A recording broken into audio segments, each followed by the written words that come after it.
afternoon that the shipment that they were expecting to get in for the materials that were needed to do viral testing was not going to be coming. And that required us, since UC Davis partners with us, with the county health department, to provide testing at 5 community-based sites. We had to shut down the community-based sites actually quite suddenly.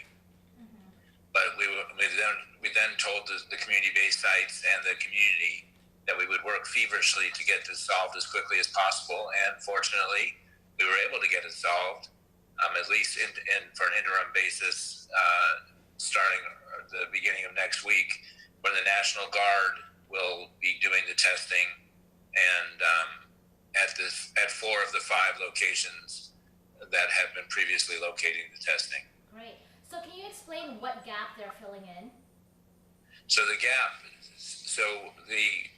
testing with the swabs and putting it into the test tube and transporting it to the lab will be done by UC Davis, as was previously the case.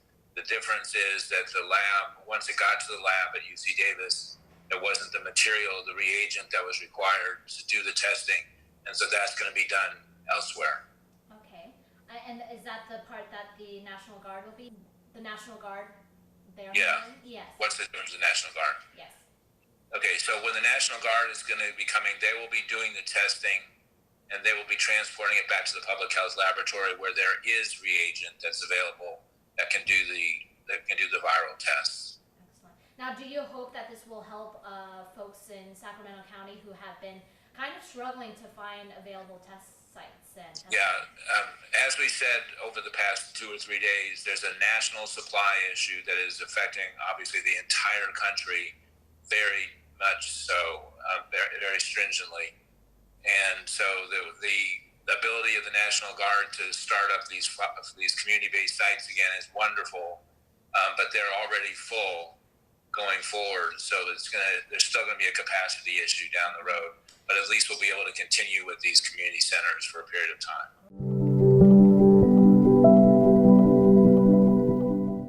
Right. So a good question. We actually don't expect it to really affect the number of positive tests done, positive cases, as much as one might think, because we don't do that many tests at our community-based sites. There are about 18,000 tests done a week in Sacramento County, and a huge number of them are actually done in private doctors' offices and labs, as well as the UC Davis drive-through. So the community-based sites, while very important in terms of who we're serving, are not going to dramatically affect the number of positive cases. In other words, the community-based sites are a small percentage of the testing done in the county. Correct. Okay. Correct.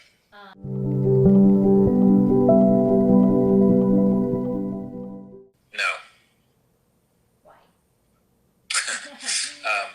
There's no evidence that I've seen or that any of us have seen that COVID tests are coming up false positive for other viruses. For one thing, this is coronavirus. It's not the same thing as the flu, for example. There are a few other coronaviruses, including one that causes the common cold, but nothing that I've seen indicates that there's a large false positive rate because of that.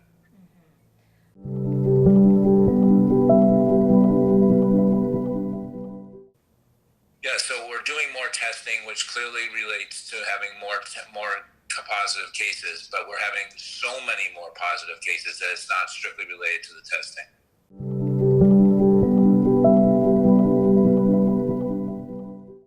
So right now, we talk to the county hospitals every day, and right now they're fairly comfortable in terms of being able to handle the cases. For one thing, actually, the people tend to be a bit younger right now. We have a majority of our population in the new cases, the 1,000 or 1,200 cases in the last week, which is a significant number, have been under age 40 or 45. And so they tend to be healthier. But we are seeing a sizable number of people in the hospital and going to the ICU. And right now the hospitals seem comfortable. We have plenty of surge capacity, but it's extremely important that we don't overload our hospitals. And so we've got to start bending the curve again.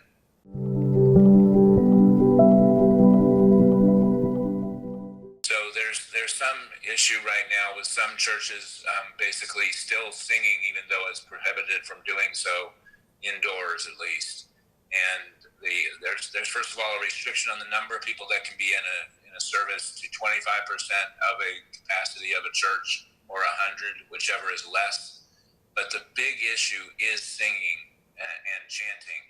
And the reason for that is that when you sing, you expel more air, and there's more aerosolization, and actually it kind of defeats the purpose of 6 feet of social distancing, because it actually spews out virus for more than probably 10 or 12 feet.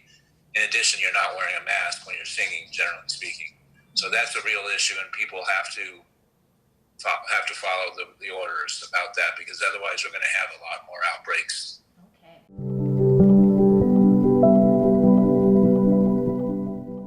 So family dynamics are obviously a touchy issue in general. I think it has helped since we've mandated masks instead of having them encouraged, because when it's mandated, it takes some of the politics out of it, and people just say, well, it's a rule, we have to do it. So I think that's been doing the majority of the work. The other thing is just to simply say very matter-of-factly to your family member that, this is not just protection of them, it's for protection of you, so that you don't get it if they have it, and vice versa. And also you want to try and keep it from spreading to senior relatives who have underlying health conditions, to kind of try and re-educate folks as to why it is important to be wearing masks.